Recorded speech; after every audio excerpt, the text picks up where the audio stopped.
Du poulet, vivant. Mon estomac a immédiatement grondé. Mes jambes m'ont conduit au poulet qui courait dans la cour. Et en un instant, je l'ai attrapé, respirant cette délicieuse odeur. C'était la seule façon de satisfaire ma faim. Il n'y avait pas d'autre issue. J'ai porté le poulet à mes lèvres et j'ai ouvert la bouche. J'ai vécu avec mon frère Nicolas et je l'ai élevé seul. Même si nous avons hérité d'une maison, l'argent provenant d'un emploi à temps partiel suffisait tout juste à couvrir les besoins essentiels, comme la nourriture et les factures. Cependant, je n'ai jamais demandé de l'aide à qui que ce soit, car les gens n'aident pas gratuitement. Et en plus, c'est humiliant. J'ai toujours dit à mon frère qu'on ne pouvait compter que sur nous-mêmes. On s'est débrouillé bien ensemble, mais un jour, j'ai eu très mal au ventre. Les pilules n'ont rien arrangé et j'ai dû aller à la clinique. Après l'examen, les mots du docteur m'ont horrifié. Il a dit que j'avais une maladie rare et dangereuse. Mon estomac était autodestructeur et nécessitait d'une opération coûteuse. J'ai eu les larmes aux yeux. Je n'ai pas ce genre d'argent. Mais le médecin m'a soudain informé qu'il disposait d'un développement expérimental pour de tels cas. Un mécanisme qui s'attache à l'estomac et l'empêche de se rompre. Et le mieux, c'est qu'il est entièrement gratuit. Car le traitement est encore en phase de test. Je me suis méfiée. L'aide gratuite était suspecte, mais je me suis souvenue de mon frère. Qui d'autre va-t-il avoir, sauf moi? Pour Nicolas, ça vaut la peine de risquer. J'ai signé l'accord, et le même jour, j'ai été hospitalisée. Après l'opération, mon estomac a enfin cessé de me faire mal, et j'ai pu sortir de l'hôpital quelques jours plus tard. Nicolas était incroyablement heureux de me voir en bonne santé, et petit à petit, nous sommes retournés à nos vies normales. La seule chose, je me sentais toujours nauséeuse après avoir mangé, alors j'ai progressivement réduit mes portions. Chaque jour, de moins en moins, jusqu'à ce que je réalise. La nourriture ne m'attire pas du tout. De plus, je ne peux rien manger du tout. J'ai commencé à perdre du poids à cause de ça, mais j'ai essayé de l'ignorer. Peut-être que c'est juste un effet secondaire de l'opération et que ça va disparaître bientôt. C'est ce que je pensais, jusqu'au jour où un voisin est venu demander du sel. Et pendant qu'il me parlait, je ne pouvais pas me détacher les yeux de lui. Ça sent tellement bon, c'est fou! Je lui ai tendu le sel, puis le voisin est venu tout près. Je ne pouvais pas m'en empocher. L'odeur me rendait folle, mais c'est la chemise qui sentait. La seconde suivante, j'étais sur lui, essayant de mordre dans un morceau de tissu. Le voisin m'a jeté, horrifié, et s'est précipité dans la cour. Je me suis retrouvée seule avec mon bouton arraché, et je n'ai pas compris ce qui s'était passé. J'ai essayé de manger sa chemise. Quoi? Je pensais qu'il s'agissait d'un simple malentendu, mais le lendemain, alors que je me rendais à mon travail à temps partiel et que je mettais mes chaussures, j'ai aperçu la chaussure. Les lacets scintillaient si délicieusement comme le chocolat.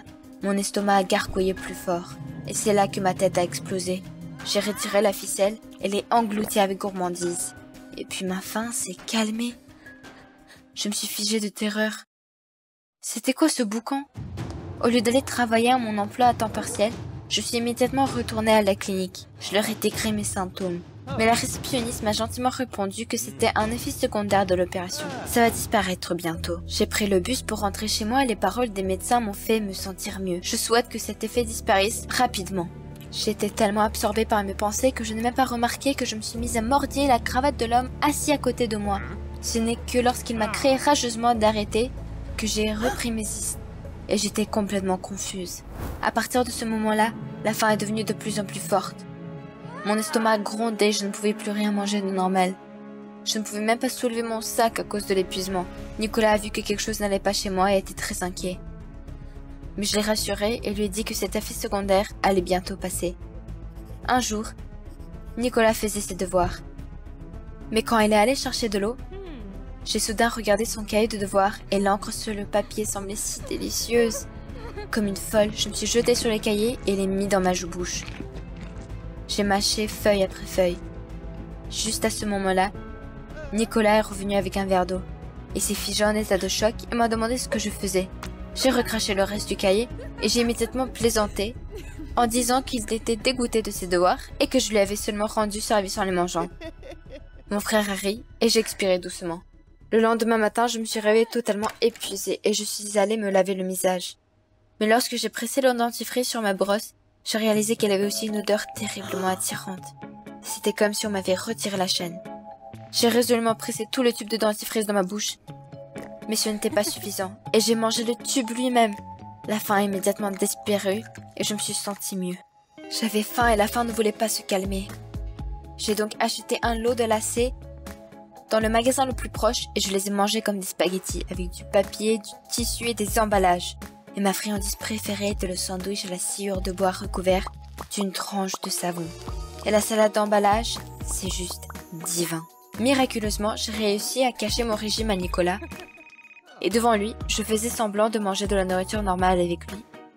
Mais je la jetais à la poubelle dès que je pouvais. Je mangeais beaucoup, mais je ne prenais pas de poids car mon alimentation manquait de nutriments.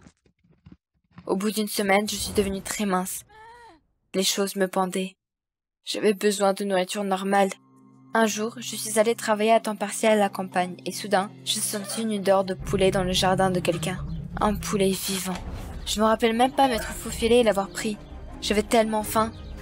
Je l'ai mis près de ma bouche quand soudain je me suis figée. Non, c'est trop. Je ne m'abaisserai pas à ça. J'ai lâché le poulet effrayé et me suis immédiatement rendue à la clinique. Sautement, j'ai fait confiance à des étrangers. Je suis arrivée et je me suis dirigée résolument vers la réceptionniste. Les effets secondaires ne disparaissent pas, ils ne font qu'empirer. Mais la réceptionniste a soupiré et a répondu que ma vie avait enfin été sauvée. De quoi je me plains? Une vie sauvée? Cette configuration expérimentale est la même mort, mais plus lente et par épuisement. Je vais vous dénoncer à la police, bande d'escrocs. Mais l'administratrice a changé de visage. M'a montré le dossier et m'a dit que j'avais signé moi-même l'accord et la renonciation.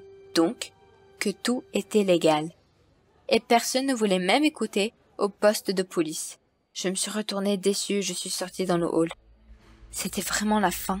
Là, je remarquais une fille très mince. Elle mâchait d'un air agacé avec un contrat à la main. Apparemment, on lui avait aussi refusé de sortir le mécanisme de son estomac. Et puis ça m'a frappée. Personne ne m'écouterait vraiment seule. Mais s'il y avait des centaines d'entre nous, exactement avec l'aide d'autres personnes, j'obtiendrais justice. Je suis allée vers cette fille et lui demandai de distraire les réceptionnistes. Elle voulait clairement se venger d'elle et a immédiatement accepté. Pendant que la fille criait et jurait contre la clinique, j'ai pris le formulaire de permission sur le comptoir et je me suis précipitée hors de la clinique. Toute la journée, j'ai appelé des patients et écouté leur histoire d'horreur. J'ai compris que cette clinique ne faisait que prétendre d'aider les malades. En réalité, ils recherchaient de nouveaux traitements et menaient des expériences illégales sur des clients. Nous étions leurs cobayes. J'étais tellement en colère. Donc, dès le matin, nous nous sommes rassemblés avec toutes les victimes devant la clinique. L'administrateur a dû appeler le médecin et écouter toutes nos exigences. Tout restituer tel quel, sous peine d'un long procès et d'une couverture médiatique. Avec autant de plaintes, ils ne s'en sortiront pas. À la suite de négociations, l'administration a cédé et nous avons tous été inscrits pour des opérations au cours desquelles les dispositifs ont été retirés de nos estomacs. La clinique a quand même perdu sa licence. L'un de ses patients avait des liens avec la police. J'étais contente, mais je savais maintenant que je n'avais plus beaucoup de temps à vivre. Après tout, sans l'appareil, mon estomac a continué de se détériorer. Une fois de plus, je me suis rendu compte que le fromage gratuit n'existe que dans une souricière. Mais j'ai eu une grosse surprise lorsque les bénévoles m'ont annoncé qu'ils avaient travaillé ensemble pour collecter des fonds pour mon opération. Il s'est avéré que l'une des victimes était propriétaire d'un fonds destiné aux personnes en situation difficile et avait décidé de m'aider. J'étais si reconnaissante et Nicolas sautait littéralement de joie. Sa sœur allait vivre. Et puis j'ai réalisé que j'avais tort. Vous ne pouvez pas vivre en vous méfiant constamment des gens. Et demander de l'aide n'est ni honteux, ni effrayant. Oui, il y a de mauvaises personnes dans le monde, mais il y a beaucoup plus de bonnes personnes. Je veux être comme ça. C'est pourquoi j'ai obtenu un emploi dans cette fondation. Le monde ne manque pas de bonnes personnes, et l'essentiel est d'être parmi elles et de les rendre un peu meilleures. Vous aimez la vidéo? Inscrivez-vous, mettez un like et soutenez la chaîne. Merci! Salut tout le monde, je m'appelle Meg, j'ai 18 ans. Avez-vous remarqué des habitudes étranges que vous pouvez avoir? Vous vous mordez légèrement la lèvre ou jouez avec un stylo dans les mains? J'aurais aimé avoir de telles habitudes, mais la mienne est différente. Je me ronge la peau. Tout a commencé il y a quelques mois. L'école a annoncé que nous allions avoir un test important et si vous ne réussissez pas, vous pourriez peut-être refaire une autre année. Mes notes n'étaient pas les meilleures, donc le test aurait pu me sauver ou devenir ma tombe. J'ai décidé de prendre le taureau par les cornes et j'ai commencé à me préparer durement. Comme je n'ai jamais vraiment été trop attentive à mes études, je ne pouvais même pas imaginer que cela pourrait être aussi simple. Je me souvenais de tout en un clin d'œil. Une semaine avant l'examen, notre classe a passé un test simulé. J'avais une confiance absolue en mes connaissances. Quand j'ai obtenu les résultats, j'étais stupéfaite. Presque aucune réponse était juste. J'étais pleine de sueur froide. J'ai développé des sentiments de peur et d'impuissance. Comment pourrais-je échouer? Qu'est-ce que je faisais de mal?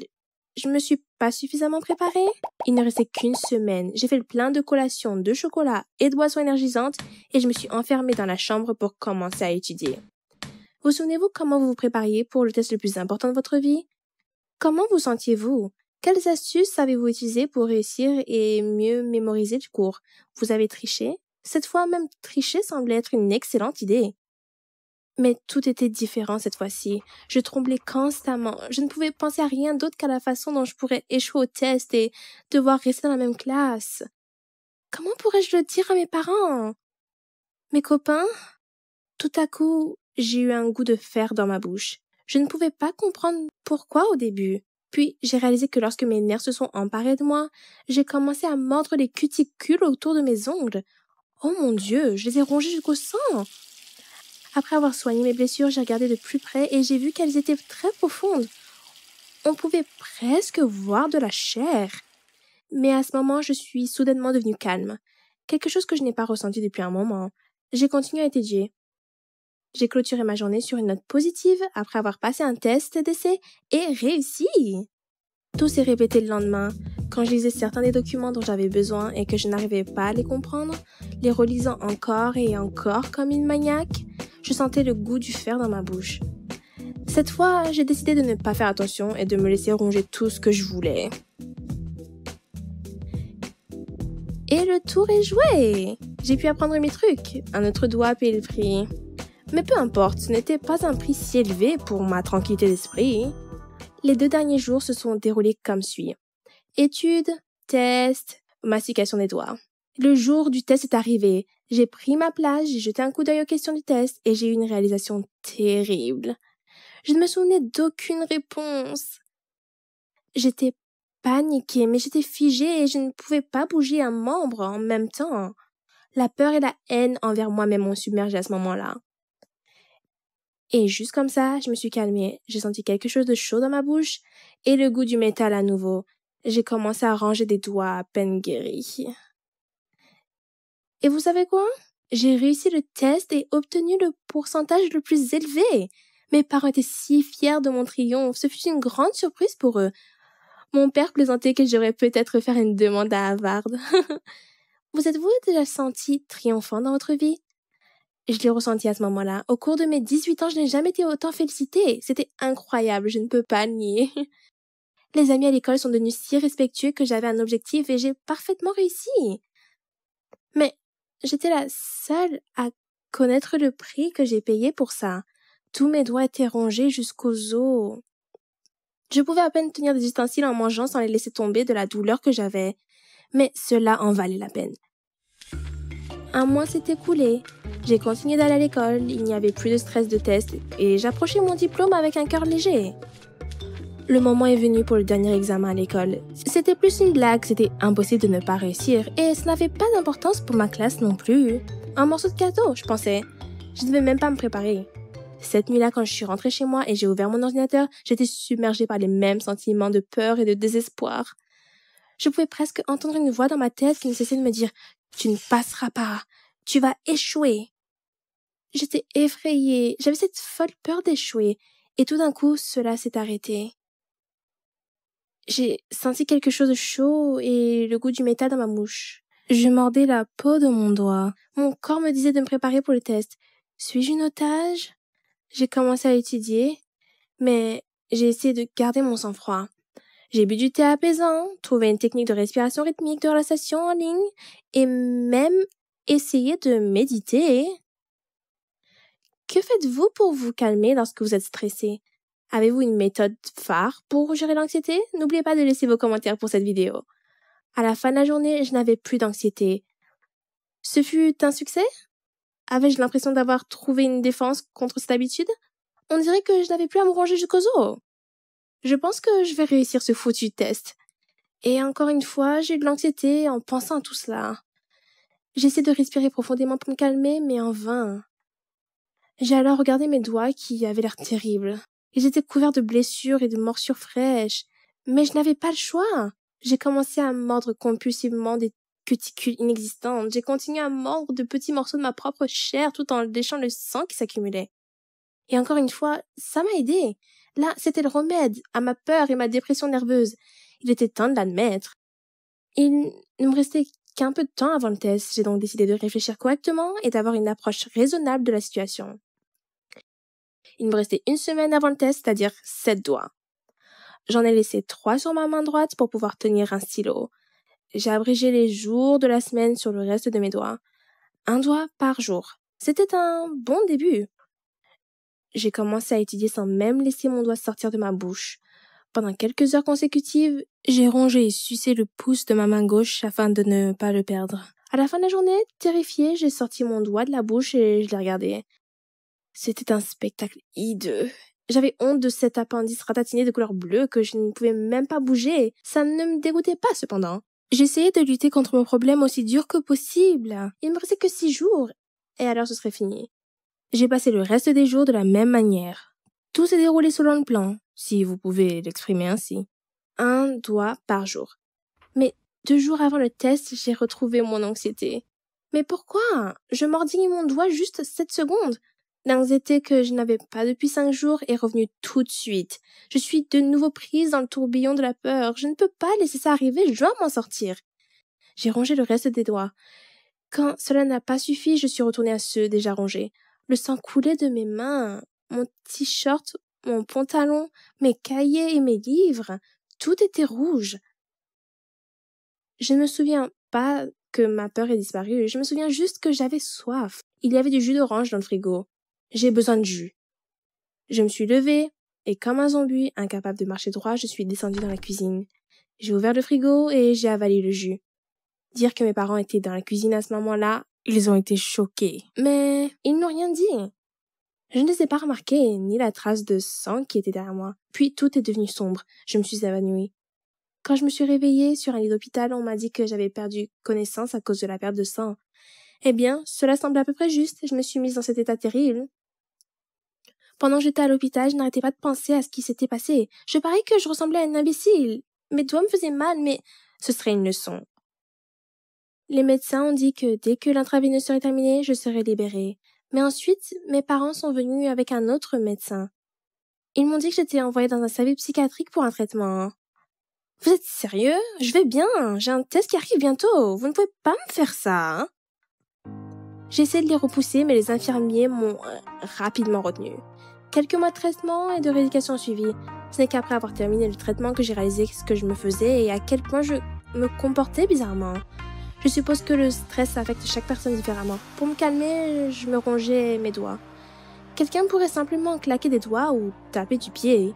La seule chose que je sais avec certitude maintenant, c'est que si vous ne combattez pas votre mauvaise habitude, elle prendra le dessus sur votre vie tôt ou tard. Maintenant, j'essaie de rester loin du stress. J'ai arrêté de poursuivre mes études pour éviter les tests. Au lieu de cela, j'ai trouvé un emploi dans le magasin de mon père. On me demande souvent pourquoi je porte des gants en été quand il fait très chaud. Je plaisante en disant que je suis germaphobe. En fait, j'ai peur de recommencer soudainement à me ronger les doigts. J'espère que cela n'arrivera jamais. Merci d'avoir regardé la vidéo jusqu'à la fin. As-tu des habitudes? Veuillez commenter et cliquer sur j'aime et abonnez-vous à la chaîne.